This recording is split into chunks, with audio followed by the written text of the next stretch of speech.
I'm Caitlin, 29 years old, and I never thought I'd wake up bald the day before my sister's wedding. My fingers trembled as they touched my scalp, finding patches where my long blonde hair used to be. Clumps of it lay scattered across my bedroom floor like golden casualties. In the doorway stood my mother, scissors in hand, a satisfied smile playing on her lips. Emma's wedding was tomorrow, and my own family had betrayed me in the worst way. Before I continue my story, let me know where you're watching from and subscribe to follow my journey from victim to victor in the face of unimaginable family betrayal. To understand why my parents would do something so horrible, you need to know our family history. Growing up in suburban Chicago, I was always the pretty one, while my sister Emma was the smart one. Not by my choice. These were labels our parents assigned us from an early age. The truth is, I worked incredibly hard in school, maintained a 4.0 GPA through college, and eventually landed a great marketing job. But in my parents' eyes, especially my mother's, Emma's accomplishments always outshined mine. Our home looked perfect from the outside, a 4-bedroom colonial with a manicured lawn and a white picket fence. My father, Scott, worked as a financial advisor while my mother, Diane, ran a successful interior design business. We had family dinners every night and took annual vacations to Florida. The picture-perfect American family. Except behind closed doors, the dynamic was toxic. Emma got another A on her science project, my mother would announce at dinner. Then turned to me with a critical eye. Caitlin, maybe you could ask your sister for help with your homework instead of spending so much time on your hair. I remember once winning a poetry contest in high school. When I came home excitedly clutching my certificate, my father barely looked up from his newspaper. That's nice, honey. Did you hear Emma got accepted to that summer program at Yale? The pattern continued throughout our lives. When I graduated college with honors, my mother commented on how lucky I was that my pretty face had gotten me through. When I landed my first professional job, my father suggested my boss probably hired me for the office view. These painful barbs became so normal that I learned to swallow my accomplishments rather than share them with my family. Emma wasn't innocent in this dynamic either. Growing up, she'd throw tantrums if I received any attention. When we were teenagers, she once destroyed my prom dress the night before the dance because she overheard someone say I would probably be voted prom queen. She apologized tearfully afterward. And I forgave her because that's what sisters do. But the pattern continued into adulthood. When I was promoted at work last year, Emma didn't speak to me for 2 weeks. When I bought my first car, a modest used Honda that I saved for, she complained to our parents that I was showing off. It was exhausting trying to dim my light just to keep peace in the family. Things got dramatically worse when Emma met Jackson, her now husband. He came from old money, worked at a prestigious law firm, and checked all the boxes my parents had for a suitable match. From the moment they started dating, Emma became even more competitive with me. If I wore a dress to Sunday dinner, she'd make a comment about how I was always trying to steal attention. If I mentioned a work accomplishment, she'd immediately change the subject to her and Jackson's plans. When they got engaged after just 6 months of dating, my parents were ecstatic. The wedding planning immediately became the center of our family universe. Every conversation, every family gathering, every holiday was about Emma's wedding. I tried to be supportive, offering to help with invitations, joining her for cake tastings, even using my design skills to create custom thank you cards. But nothing I did was enough. "You're just doing this to outshine me," Emma accused when I showed her the beautiful cards I designed. "You know you're better at this artsy stuff than I am." Despite the tension, I genuinely wanted to repair our relationship. When Emma asked me to be a bridesmaid, clearly under pressure from our extended family, who would have noticed my absence, I accepted with hope that this might be a turning point for us. "Just don't try to stand out," she warned after asking me. "This is my day." Little did I know how far my family would go to ensure I didn't stand out at my sister's wedding. The 6 months leading up to Emma's wedding were a masterclass in family dysfunction. As a bridesmaid, I was expected to attend every pre-wedding event with enthusiasm while simultaneously making myself as invisible as possible. The engagement party set the tone. I wore a simple black dress, minimal makeup, and pulled my hair back into a conservative bun. I stayed in the background, helped serve drinks, and made sure Emma always had what she needed.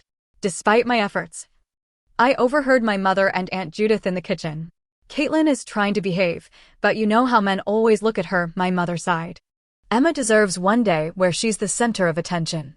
Maybe suggest Caitlin wear something less flattering for the wedding, Aunt Judith offered. Or have her do a reading so she's sitting at the front with her back to everyone. I pretended not to hear and kept arranging desserts on platters, swallowing the hurt. The bridal shower was even worse. Emma's future mother-in-law, Catherine, a kind woman who didn't participate in the family dynamics, complimented my homemade decorations. "You have such a natural eye for beauty, Caitlin," she said warmly.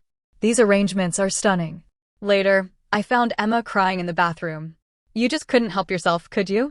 she sobbed. "You had to make sure everyone noticed your special touch on MY bridal shower." "Emma, I was just trying to make your day special," I replied, exhausted by the endless eggshells I walked on. "Well, stop trying so hard. Everyone's talking about your decorations instead of my gifts." This pattern repeated at every event. At the bachelorette party, Emma accused me of flirting with the bartender who was clearly just being friendly to everyone. At the dress fittings, she demanded I choose a bridesmaid dress a size too large so I would look dumpy. I complied, wanting peace more than pride. The rehearsal dinner was the breaking point. I wore a modest navy dress, flat shoes, and minimal makeup. I sat quietly at the far end of the table and only spoke when spoken to. But Emma's fiancé Jackson's brother, Mark, kept engaging me in conversation. He was the best man and seated beside me. "You and Emma look nothing alike," he observed. "You're both beautiful, but in completely different ways." "Thank you," I replied quietly. "Emma's the real beauty of the family." "That's not what I see," he said kindly. "You have this natural glow about you. And your hair is amazing. I've never seen that shade of blonde outside of a magazine." I didn't realize my mother had overheard this exchange until I saw her whispering furiously to Emma, both of them staring daggers at me from across the table. Emma excused herself shortly after, and I found her having a complete meltdown in the restaurant's bathroom. "You're ruining everything," she screamed, mascara streaming down her face. "Mark hasn't stopped looking at you all night. Jackson's whole family is probably wondering why he didn't pick you instead." "Emma, that's ridiculous," I tried to reason with her. "Mark was just being polite. Everyone here is celebrating you and Jackson." "Then why did his mother ask if we were both models?" "She said we had the same cheekbones." Emma sobbed. "You always do this. You always steal my spotlight." I spent the next hour calming her down, reapplying her makeup, and assuring her she was the most beautiful bride-to-be in the world. By the time we returned to the table, I was emotionally drained but hopeful we'd moved past the crisis. That night, after returning to my parents' house where I was staying for the wedding weekend, I made a special effort to connect with Emma. I knocked on her childhood bedroom door with a peace offering of her favorite tea. "Can we talk?" I asked gently. Surprisingly, she let me in. We sat on her bed like we used to as teenagers. And for a brief moment, I saw vulnerability instead of jealousy in her eyes. "I'm nervous about tomorrow," she admitted. "What if I'm not good enough for Jackson?" "Emma, he adores you," I said sincerely. "Anyone can see that. You're going to be a beautiful bride and have an amazing life together." For a fleeting moment, we connected like real sisters. She even hugged me before I left for my own room. "Thanks, Caitlin," she said. "I'm glad you're going to be there tomorrow." I went to bed that night feeling hopeful. Maybe the wedding would mark a new chapter in our relationship. Maybe once Emma was securely married, her insecurities about me would fade. I fell asleep making mental promises to continue supporting her, to keep being the bigger person, to never give up on our sisterhood. I had no idea that while I dreamed of reconciliation, my parents were plotting my humiliation. The sensation of something brushing against my face woke me up. Still half asleep, I reached up to brush it away and felt something soft fall across my hand. I opened my eyes to see a long lock of blonde hair, my hair, lying on my pillow. Confused, I sat up quickly and more hair fell from my shoulders. That's when I saw my mother standing at the foot of my bed, scissors in hand, a pile of golden hair at her feet. My hands flew to my head in horror, feeling the uneven patches where my long hair had been hacked away, some areas cut so close to the scalp I could feel skin. "Mom?" My voice came out as a strangled whisper. "What did you do?" "What needed to be done," she replied calmly, as if cutting off her sleeping daughter's hair was perfectly rational. "This is justice for Emma. She deserves to shine on her wedding day." I couldn't process what was happening. I scrambled out of bed and rushed to the mirror on my dresser. The reflection staring back was unrecognizable. My hair, the long blonde waves I'd grown and cared for since childhood, was destroyed. Chopped in jagged, uneven patches.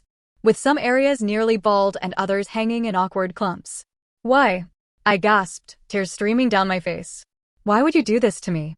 My father appeared in the doorway then, taking in the scene with cold eyes.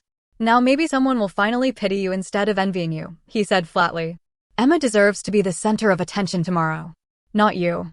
The betrayal was so profound, so unexpected that I couldn't form words. These were my parents, the people who were supposed to love and protect me. And they had violated me while I slept. All to appease Emma's insecurities. I ran to the bathroom and locked the door, sliding down against it as sobs racked my body. In the harsh bathroom lighting, the damage looked even worse. My scalp was visible in several places where the scissors had cut too close. There were nicks where the skin had been cut. One side was dramatically shorter than the other. It wasn't just a bad haircut, it was a deliberate mutilation. My hands shaking, I reached for my phone to call my friend Lauren, only to discover it missing. When I pounded on the bathroom door demanding my phone, my mother calmly informed me they had put it somewhere safe until after the wedding. "You're not calling anyone," she said through the door. "You're not going to ruin this for Emma with your drama." "Drama?" I screamed. "You cut off my hair while I was sleeping." "It'll grow back," she dismissed. "Stop being so vain." I stayed locked in that bathroom for hours, alternating between sobbing and sitting in numb shock. Around noon, there was a soft knock at the door. "Caitlin." It was Emma. "Can I come in?" I unlocked the door, partly hoping my sister would be horrified by what our parents had done. Instead, after an initial gasp of shock, I watched as her expression shifted to something like satisfaction. "Oh my God," she said, her hand covering her mouth unconvincingly. "What happened to your hair?" "Ask Mom," I said bitterly. "She did this while I was sleeping." Emma's eyes darted away guiltily. "Well, that was extreme. But maybe it's for the best? You always get so much attention for your hair." In that moment, I knew she had known. Maybe not the exact plan, but she had known something would be done to ensure I didn't outshine her. "I'm not coming to your wedding," I stated flatly. "Find another bridesmaid." Emma's fake sympathy vanished instantly. "You absolutely are coming. If you don't, Mom and Dad will cut you off completely. No more help with your apartment rent. No more family connections for your job, nothing. You'll be completely on your own." The threat was clear, though I was financially independent. My parents had co-signed my apartment lease in the expensive city where I worked. They could make my life very difficult if they chose to. "You're my sister," I whispered. "How could you let them do this to me?" "It's just hair," she replied coldly. "Stop being so dramatic. The wedding is tomorrow and you will be there, looking exactly how Mom planned." End of discussion. When she left, I frantically searched for ways to salvage the disaster on my head. Maybe a hat? A scarf? But when I emerged from the bathroom hours later, I discovered my mother had thought of that too. My suitcase had been emptied, all scarves, hats, and hair accessories mysteriously missing. "We've scheduled an emergency appointment with the wedding hairstylist tomorrow," my mother informed me over dinner, which I was forced to attend despite my red, swollen eyes. "She thinks she can even it out into a very short pixie cut." My father didn't even look at me during the meal. Emma alternated between fake concern when our relatives called to check on wedding preparations and smug little smiles thrown my way when no one was looking. That night, locked in my childhood bedroom, I lay awake staring at the ceiling. The initial shock had worn off, replaced by a cold, clear anger unlike anything I'd ever experienced. For years, I had made myself smaller to accommodate my sister's insecurities. I had accepted the role of family scapegoat, believing that eventually my patience and understanding would be rewarded with acceptance. But this violation had crossed a line that could never be uncrossed. As I fingered the jagged remains of my once beautiful hair, something hardened inside me. The dutiful, accommodating daughter died that night, replaced by someone who finally understood that some betrayals cannot and should not be forgiven. Morning arrived with a pounding on my door at 6 a.m. Up and at 'em. My mother's voice was cheerful as if yesterday had never happened. "We've got a bride to prepare." The hairstylist, Marina, arrived at 7 a.m. and gasped when she saw me. "What happened?" she asked, genuine horror in her eyes. "Family haircut emergency," my mother replied smoothly before I could speak. "Caitlin had a little accident with some gum and tried to cut it out herself. Teenage-style impulsiveness, you know? We need you to work your magic." I sat silently as Marina did her best, watching more of my hair fall to the floor as she tried to create something symmetrical from the chaos. The end result was an extremely short pixie cut that left my ears and neck exposed. I looked completely different, vulnerable and exposed in a way that made me feel naked.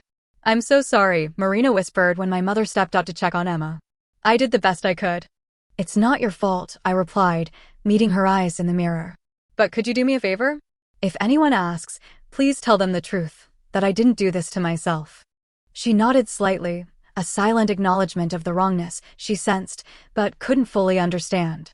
Getting into the bridesmaid dress was another humiliation. The size too large lavender monstrosity hung off my frame, making me look even more diminished with my new haircut. When the makeup artist tried to create a glamorous look to compensate, my mother intervened.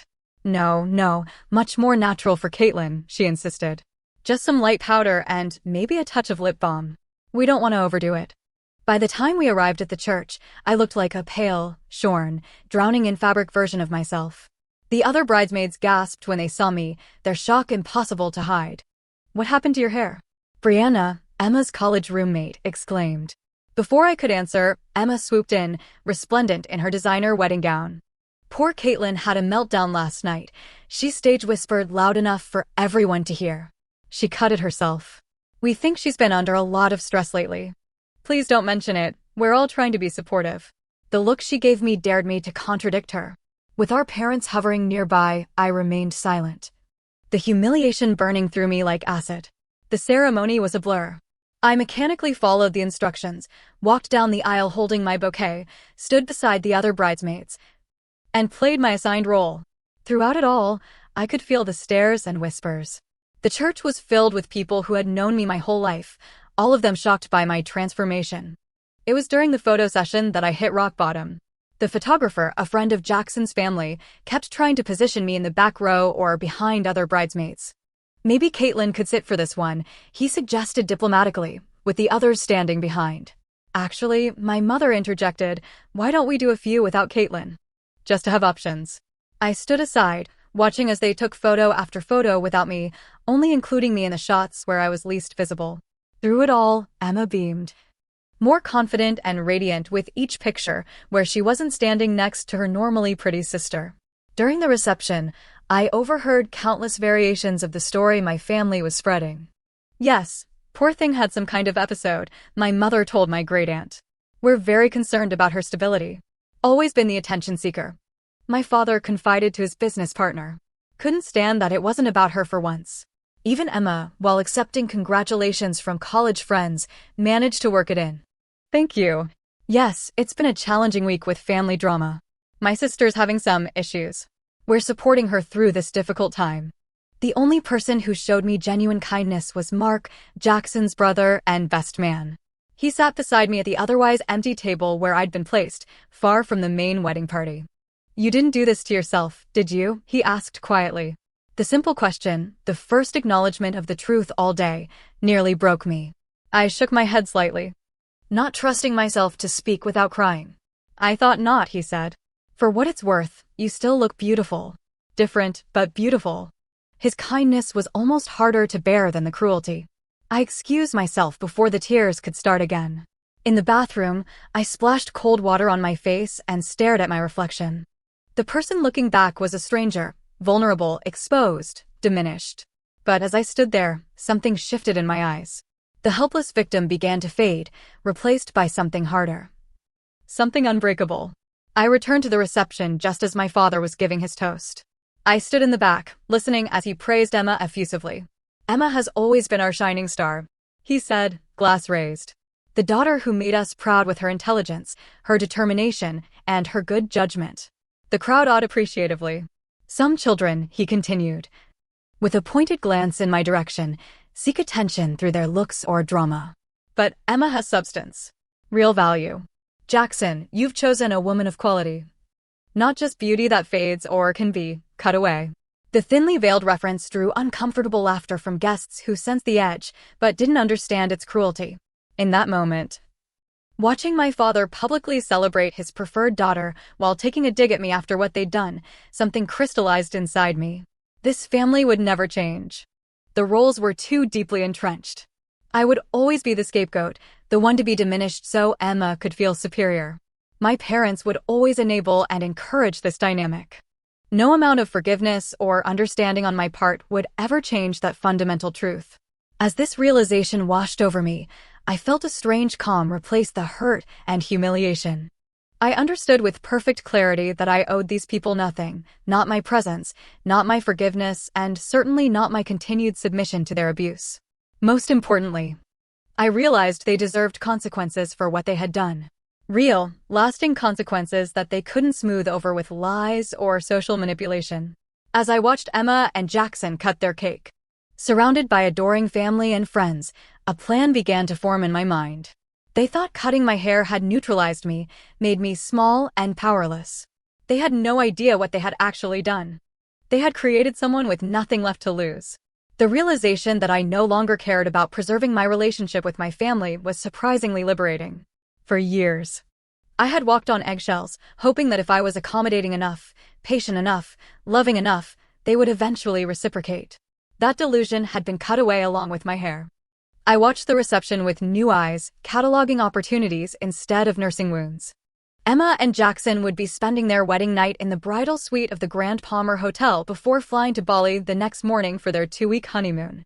All their gifts and luggage were being managed by the wedding coordinator, Sarah, who had a master key to all the wedding-related rooms. Mark found me again during the dancing portion of the reception. "How are you holding up?" he asked, genuine concern in his eyes. "Actually, I could use some help," I said, making a quick decision to trust him. "I need to run an errand, but I don't have my phone or car keys. My parents took them." His eyebrows shot up. "They took your phone? That's controlling." "You have no idea," I replied. "Would you be willing to help me? I just need to pick up a few things." To my relief, he agreed without pressing for details. "I can slip out for about 30 minutes without anyone noticing." "Will that work?" It was perfect. During the father-daughter dance, Mark and I slipped out to his car. He drove me to a 24-hour pharmacy where I purchased what I needed: a bottle of clear, colorless liquid itching powder solution, a sewing kit, and some other supplies. "Are you going to tell me what this is for?" he asked as we drove back. "Probably better if I don't," I replied honestly. "But I promise no one will be physically harmed." He nodded slowly. "Whatever happened with your hair, that wasn't an accident or something you did, was it?" "No," I said simply. "My mother cut it while I was sleeping, to make sure I wouldn't look prettier than Emma at the wedding." His hands tightened on the steering wheel. "That's fucked up." "I'm sorry." "Don't be." It opened my eyes to some truths I've been avoiding for years. Back at the reception, Mark helped me re-enter without drawing attention. As we parted ways, he pressed something into my hand, his business card with his personal cell number written on the back. "If you need anything, a friend, a listening ear, whatever, call me," he said. "And Caitlin, whatever you're planning, make it count." With Mark's unexpected allyship boosting my confidence, I put my plan into motion. First, I needed access to the bridal suite. During the bouquet toss, which Emma made sure I was excluded from, I approached Sarah, the wedding coordinator. Emma asked me to add a few special touches to the bridal suite. I lied smoothly. "A surprise for Jackson." "Oh, that's so thoughtful," Sarah gushed. "I can let you in for a few minutes." "Actually, she wanted it to be a surprise for everyone," I continued. "You know how Emma loves to be the only one who gets credit for thoughtful gestures." I gave a knowing look that suggested this was a familiar family dynamic. Sarah nodded in understanding. "Here's my master key. Just return it within 20 minutes, and I'll pretend I never saw you." With key in hand, I slipped away to the bridal suite. Inside, I worked quickly and methodically. First, I located Emma's wedding night lingerie laid out on the bed. Using the colorless itching powder solution, I treated the delicate fabric thoroughly, paying special attention to the most sensitive areas. The solution would dry completely clear, with no residue or scent, but would activate with body heat. Next, I located their honeymoon luggage. I treated select items of clothing, swimsuits, underwear, and a few shirts, with the same solution. I also found their honeymoon travel folder containing their first-class tickets to Bali. I carefully photographed the original tickets, then replaced them with nearly identical counterfeits I would create later, changing only the flight time to 3 hours later than their actual departure. In Emma's toiletry bag, I found her special wedding makeup kit. I left most items untouched, but swapped her waterproof mascara for a non-waterproof version of the same brand. Bali's humidity would ensure raccoon eyes in every honeymoon photo. while in the suite. I also took photos of the room setup and key details I would need later. I placed a tiny, unnoticeable wireless camera in the corner of the room, angled to capture the bed area but not intimate enough to be truly invasive. I wasn't interested in violating their privacy completely, just enough to document the chaos that would ensue when the itching powder activated. I returned the key to Sarah exactly 19 minutes after borrowing it, thanking her for her help with Emma's surprise. She winked conspiratorially, never suspecting she had aided in something beyond a sisterly wedding gift. The second phase of my plan required digital access. Fortunately, Emma had always been careless with her passwords, often using variations of her birthday or our childhood pet's name. During a bathroom break, I borrowed a bridesmaid's phone to check the time and quickly accessed Emma's cloud storage using her predictable password pattern. There, I found all the professional photos that had already been uploaded from earlier in the day. I downloaded several key ones, particularly those featuring Emma in her wedding dress looking radiant. These would be useful later. I also noted her social media logins and email access information for Phase 3, which would be executed after I left the wedding. By the time the reception was winding down, my preparations were complete. I had laid the groundwork for a revenge that would unfold gradually over the next several days, each element timed to maximize impact while ensuring nothing could be definitively traced back to me. As Emma and Jackson prepared to leave for their wedding night, showered with rose petals and well wishes, I stood in the background watching with a calm smile. My mother caught my eye, clearly suspicious of my improved mood. "I hope you're not planning to make a scene," she hissed as she passed me. "Wouldn't dream of it," I replied truthfully. "I've accepted things exactly as they are." She seemed unsettled by my serenity, but was quickly distracted by the departure preparations. I didn't bother saying goodbye to any of them, Emma, my parents, or the extended family who had witnessed my humiliation without intervention. They didn't deserve closure. Instead, I silently left the venue and took a taxi to a hotel I had booked using the bridesmaid's phone. There, in the privacy of my room, I completed the digital portion of my revenge plan. First, I created the counterfeit plane tickets, perfectly matching the originals, but with the later departure time.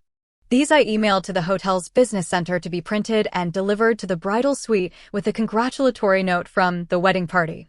Next, I accessed Emma's social media accounts and scheduled several posts to go live during their honeymoon. Nothing overtly malicious, just unflattering photos and awkwardly worded captions that would make her look slightly ridiculous to her carefully curated following. I also sent a carefully worded anonymous email to Emma's workplace with concerns about discrepancies in her resume, attaching documentation from her college showing her actual graduation date and GPA differed from what she had claimed. It was subtle enough to create an investigation, but not serious enough to definitively cost her job. Finally, I edited together a short video compilation using audio recorded on my bridesmaid's borrowed phone throughout the day, snippets of my parents and Emma discussing the haircutting incident, admitting it was deliberate, and laughing about my humiliation. This I saved for potential future use, depending on how the initial phases of my revenge played out. As I completed these tasks, I felt a growing sense of power and autonomy. For the first time in my life, I wasn't passively accepting my family's treatment. I was taking control of my own narrative. The prospect of Emma and Jackson's honeymoon being derailed by itching, missed flights, social media embarrassment, and professional scrutiny filled me not with guilt, but with a sense of justice. They had violated me physically and emotionally, thinking I would simply absorb the abuse as I always had. They had no idea that in cutting my hair, they had also cut away the last threads of loyalty and submission that had bound me to them. They thought they had ensured Emma would shine on her wedding day by diminishing me. Instead, they had created the architect of their own social downfall. And unlike them, I had made sure my revenge would be impossible to trace directly back to me. There would be no concrete evidence, only a series of unfortunate coincidences that would cast a shadow over Emma's perfect wedding and honeymoon. As I fell asleep that night in my anonymous hotel room, I felt lighter than I had in years. Tomorrow would bring the beginning of consequences for my family and the beginning of freedom for me. The first indications that my plan was working came at 2:37 a.m. when my burner email account received an automated alert from the hidden camera in the bridal suite. I watched with vindictive satisfaction as Emma frantically scratched at her skin, her romantic wedding night transforming into an itchy nightmare. Jackson soon followed suit, both of them examining the lingerie and bedsheets in confusion. "It burns," Emma wailed, Her perfect bridal makeup now streaked with tears. Something's wrong with these sheets. They called hotel management, demanding new bedding and a room change in the middle of the night. I could only imagine the scene, the entitled bride in her itching lingerie, the confused groom, the bewildered night manager. By the time new accommodations were arranged, their romantic wedding night was thoroughly ruined. I slept soundly for the first time in days. The next morning brought a flurry of panicked messages from Emma to her bridesmaids group chat, which I monitored through the account access I still had on the borrowed phone. Their flight to Bali was scheduled for 10 a.m., but thanks to my switched tickets, they wouldn't discover the problem until they attempted to check in. Emergency. Emma texted at 8:43 a.m. Our tickets are wrong. Airport says they're for 1 p.m., but the confirmation email says 10 a.m. I'm freaking out. The cascade of problems continued throughout the day. When they finally boarded their later flight, they discovered their luggage had gone on the original plane and would be sitting unattended in Bali for hours. Emma's social media accounts began posting the unflattering wedding photos I had scheduled, showing her double chin in one, a weird facial expression in another. All with captions that sounded just enough like her to be believable, but were subtly self-absorbed and ridiculous. Feeling like literally the most beautiful bride in history today. Sorry to all other brides who could never. Her friends were commenting with confusion, some privately messaging her to ask if she was okay or if her account had been hacked. By the time Emma realized what was happening, the posts had been live for hours, seen by hundreds of her followers. Meanwhile, back home, the fallout from the wedding was spreading in ways I hadn't directly orchestrated, but had hoped would occur. Marina, the hairstylist, had indeed told several people the truth about my hair, expressing her horror at what my mother had done. This sparked whispers throughout our social circle, with many reaching out to me directly once I reactivated my regular phone. Is it true what they did to you? Texted my cousin Rachel. That's seriously messed up. I always knew Aunt Diane favored Emma, but this is another level, wrote my cousin Jason. Even my mother's best friend Linda sent a tentative message. I've known your mother for 30 years and I'm shocked. Are you okay, honey? I responded selectively, neither confirming nor denying the rumors, which only fueled more speculation. The video compilation I had created remained unused in my back pocket, a nuclear option if needed.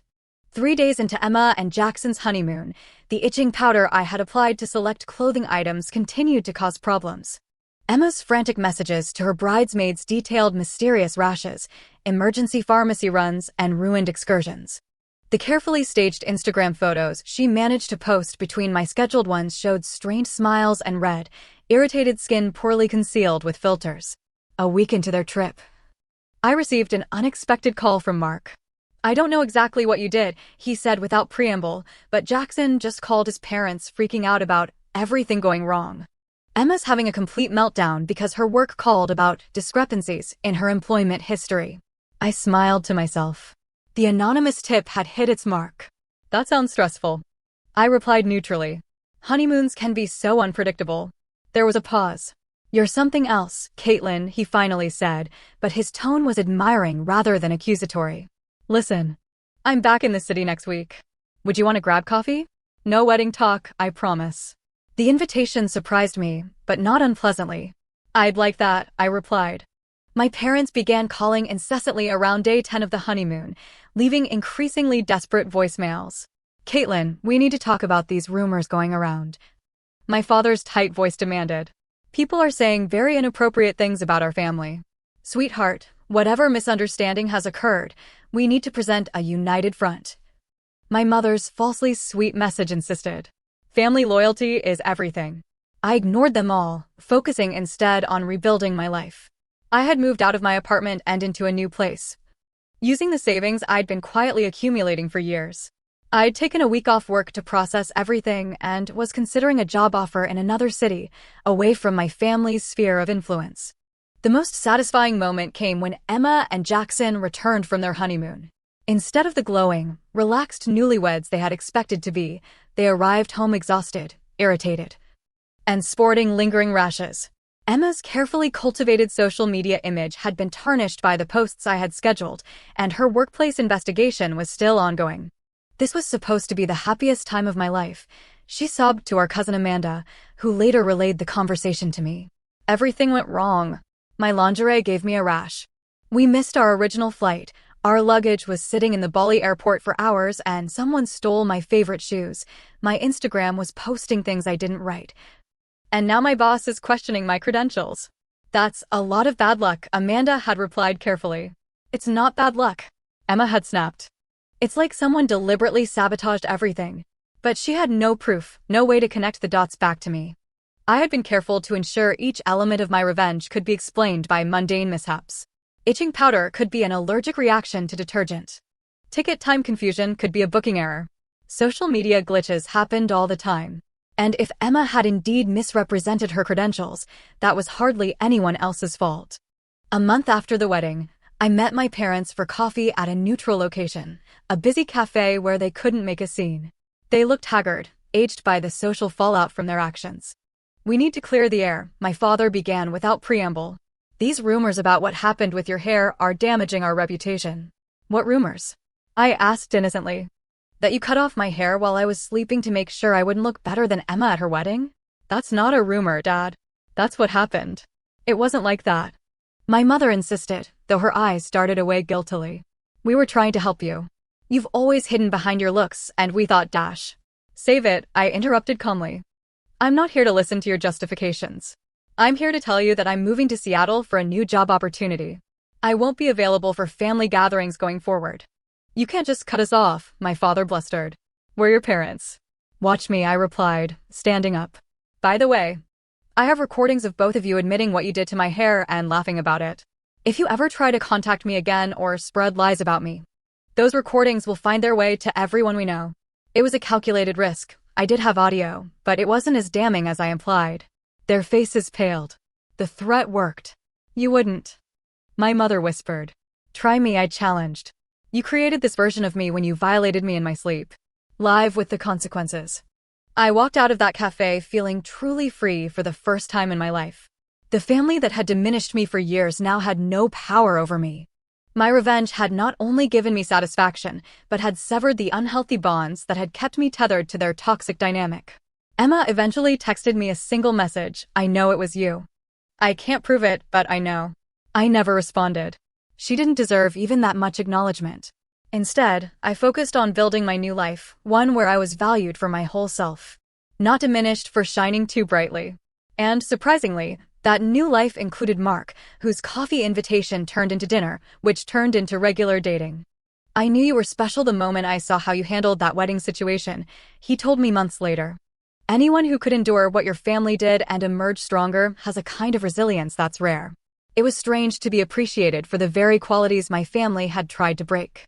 But as my hair grew back, now in a stylish bob that suited me better than my long waves ever had, I realized that in trying to cut me down, my family had inadvertently forced me to grow in ways I never would have otherwise. Their betrayal had set me free. 6 months after what I now refer to as the wedding incident, my life had transformed in ways I never could have imagined. My hair had grown into a chic, sophisticated bob that framed my face perfectly, a style I might never have tried if not forced by circumstance. What had begun as a violation had, ironically, led to a physical transformation that better suited the new me, stronger, more confident, less willing to dim my light for others' comfort. I had moved to Seattle, accepted that exciting job opportunity, and was thriving in a workplace that valued my contributions rather than seeing them as threats. My apartment overlooked Puget Sound, and each morning I would sip coffee on my small balcony, watching ferries cross the water and marveling at how peaceful life could be without constant family drama. My relationship with Mark had blossomed into something I hadn't known was possible. Unlike my family, he celebrated my successes and supported me through challenges without competition or manipulation. When I received a promotion just 4 months into my new job, he brought champagne and made dinner. Genuinely proud of my achievement. You know what I love about you, he said that night as we toasted my success. You went through something that would have broken most people. And instead of letting it define you as a victim, you used it as a catalyst to build a better life. His perspective helped me process what had happened in healthier ways. Though my revenge had been satisfying in the moment, the true victory wasn't in the chaos I'd created for Emma's honeymoon or the social consequences my parents faced. The victory was in reclaiming my power and refusing to remain in relationships that required my diminishment.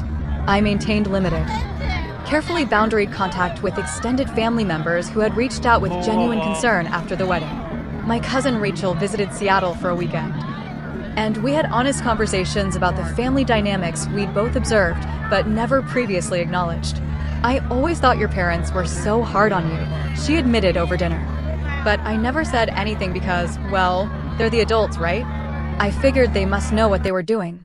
"That's how abusive dynamics perpetuate," I replied, using language I'd learned in therapy. "Everyone watches, but no one intervenes because they assume there must be a justification they're not seeing."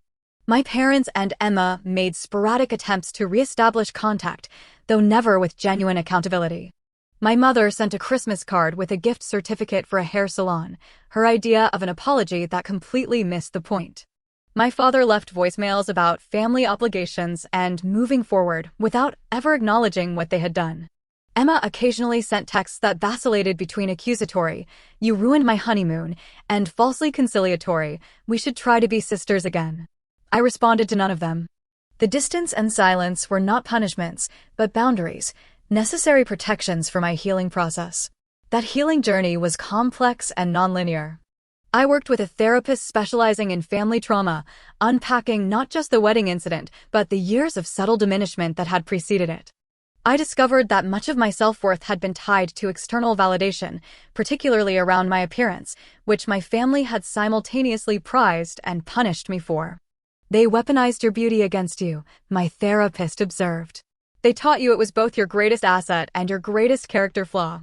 This insight helped me develop a healthier relationship with my appearance. I began to see my looks as just one aspect of my identity rather than its defining feature or greatest liability. I took pleasure in dressing well and doing my hair, but I no longer feared outshining others or apologized for my natural attributes. One of the most healing experiences came through an unexpected channel. After sharing parts of my story in an online support forum for people with toxic family relationships, I received dozens of messages from others with similar experiences. Their stories of family betrayal, scapegoating, and the difficult journey toward healing resonated deeply with me. Inspired by this connection, I started a small support group in Seattle for people navigating toxic family dynamics. Our monthly meetings became sacred spaces where wounds could be acknowledged, boundaries celebrated, and healing journeys honored without judgment. "You turned your pain into purpose," Mark observed after I told him about a particularly powerful group session. "That's the difference between mere revenge and true justice." His words stuck with me. While my wedding revenge had given me temporary satisfaction, the real transformation came from building something constructive from the rubble of those relationships. My group members weren't interested in getting even with their toxic families. They wanted to get free and help others do the same. As the one-year anniversary of the wedding approached, I received a lengthy email from my mother. Unlike her previous attempts at contact, this one contains something resembling accountability. "I've been seeing a counselor at church," she wrote. "She's helping me understand that what we did to you is wrong. I won't make excuses." At the time, I genuinely believed I was balancing some cosmic scale by making you less beautiful for Emma's day. I see now how twisted that thinking was. I don't expect forgiveness, but I wanted you to know I recognize the harm I caused. I read the email several times, searching for the manipulative angle, the hidden guilt trip, or demand. Finding none. I allowed myself to feel the complex emotions it triggered: vindication, lingering anger, cautious hope, and deep sadness for the mother-daughter relationship we might have had in a healthier family system. After careful consideration, I replied with a single sentence: "Thank you for acknowledging the harm. It's a first step." I didn't offer forgiveness or a restored relationship, but I left the door cracked open for the possibility of healing if genuine change occurred. It was the most I could honestly give. My father never reached similar awareness, and Emma remained convinced she had been the victim of my jealousy rather than the beneficiary of their cruelty. Some relationships cannot be saved, and that knowledge no longer devastated me. Instead, I focused on the family I was building by choice, friends who celebrated rather than competed with me, a partner who saw all of me and loved what he saw, and a community of fellow survivors who understood the journey from trauma to healing. Mark proposed on a rainy Seattle evening 18 months after we met, presenting a ring that had belonged to his grandmother. "You taught me what courage looks like," he said as he knelt before me. "I want to spend my life with someone who knows how to love fiercely and live authentically, even when it's hard." I said yes through tears of joy, marveling at how my worst day had eventually led to my best ones. When we discussed wedding plans, there was no question about whether my biological family would be invited. Their absence wasn't punitive but protective of the sacred joy we were creating together and the healthy future we were building. Family is who treats you like family, I told Mark as we finalized our small guest list of genuine supporters. I learned that the hard way. The night before our intimate ceremony, I stood before the mirror, running my fingers through my hair, now grown into a stylish shoulder-length cut that I loved. I barely recognized the woman who had once allowed herself to be diminished to make others comfortable. In her place stood someone stronger, someone who understood her worth, wasn't determined by others' ability to celebrate it. Looking back at the journey from that horrific morning before Emma's wedding to this peaceful evening before my own, I realized the greatest revenge hadn't been in the chaos I'd created for them, but in the peace I'd created for myself. They had tried to cut away my power, never realizing they were actually setting me free. Have you ever experienced a betrayal that ultimately led to positive change in your life? I'd love to hear your stories in the comments below. If my journey resonated with you, please subscribe to hear more about navigating difficult family dynamics and building a life of authentic joy.